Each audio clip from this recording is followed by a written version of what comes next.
kulanti wanaagsan oo wacan meel kasta oo naga daawanaysaan kuna soo dhawaada waraysigan aadka u kooban oo aanu ku waraysanayno fanaanka caanka ee Maxamed BK oo garabkayga fadhiya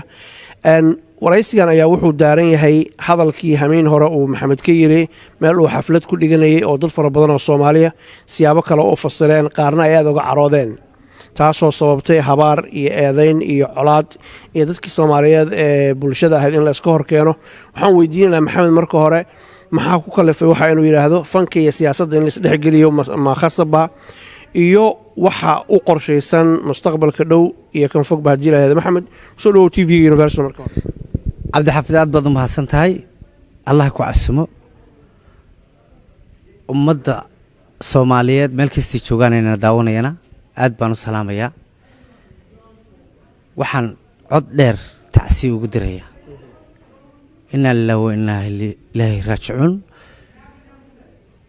dadkii naftooda ku waayay qarax ilaahay dhibtahay naga kor qaado tacsida horta waan diraya mar labaadka si xun wuxuu sheeg sixir wuu ka daran yahay dab munaafaqshiday muumin baa ku gubta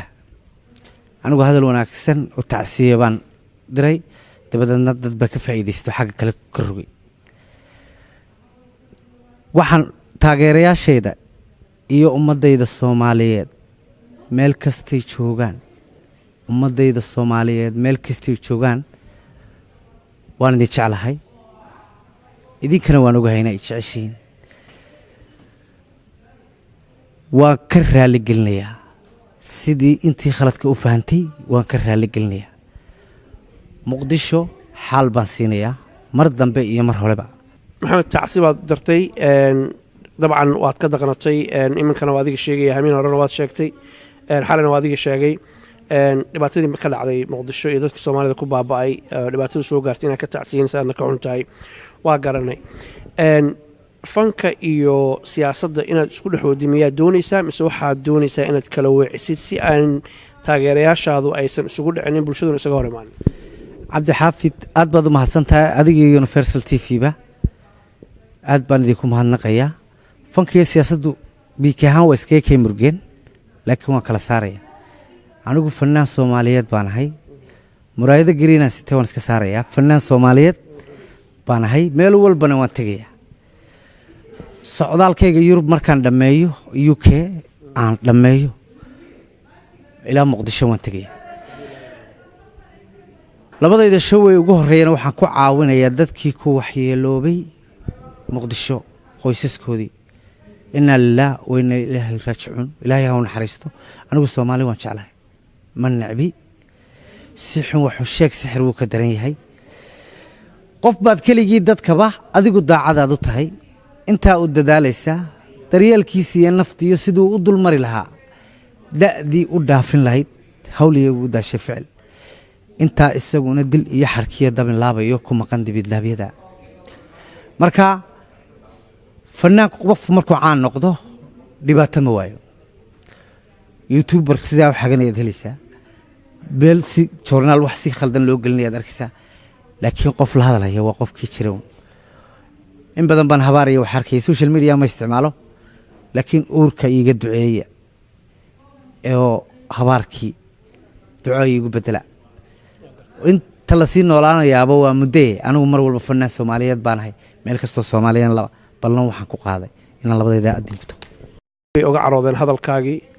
siyaabo kala duwan baa loo fasiray bulshadii Soomaaliyeed oo aan is haysan baa dhibaato ay dhaxtaala fursad waxaan ku siinayaa sharciga dadka Soomaaliyeed ku daawanaya malaayiinta fanaanka u tahay ninka Soomaaliyeed u tahay inaad ka raali gelisid wixii dhacay soo dhaw Cabdi Xaafid aad baad u mahadsantahay waxaan u mahadnaqayaa adiga iyo Universal Adnaan oo kabarday naga duubayo nin qaali ah Barasaab iyo Cabdi Waasac oo niman qaali ah oo showgii muhiimka ugu horeeyay rag ilaha oo la fadhiya dadka Soomaaliyeed waan ka raali gelinayaa deenu weyn cimaamada ka dhacda khaladkuna waa la ismoodsin karaa igu tuurade markii hore cimaamada waa igu tuurteene igu tuura anigu siyaasad dambena kuma jiro ballan waxaan idinku qaadayaa meel kastoo Soomaali joogto inaan idinku imaado waan idinka raali gelinayaa I love Muqdisho xalna waan siinaya intaas ayaanu kusoo gabagabaynaynaa haddii ilaahay yidhaahdo waraysigan aadka u kooban ummadda soomaaliyeed qof aan khaldamin ma jiro maxamed waa maqlaysaan raalli kama ihi buu yidhi wixii dhacay waa ka xumahay ilaahay baan khaldaminin shicibkaas soomaaliyeed ee walaalaha isdugsanaya colaad iyo dhibaato yaan la dhex dhigin yaana laga faa'iidaysanna xumaan loo fasirin qof aan khaldaminin adduunka ma jiro walaalka hadduu raalli ku yidhaahdo madaxaa la saartaa aad baa u mahadsantihiin maxamed aad baad noo mahadsantahay thank you cabdi xafid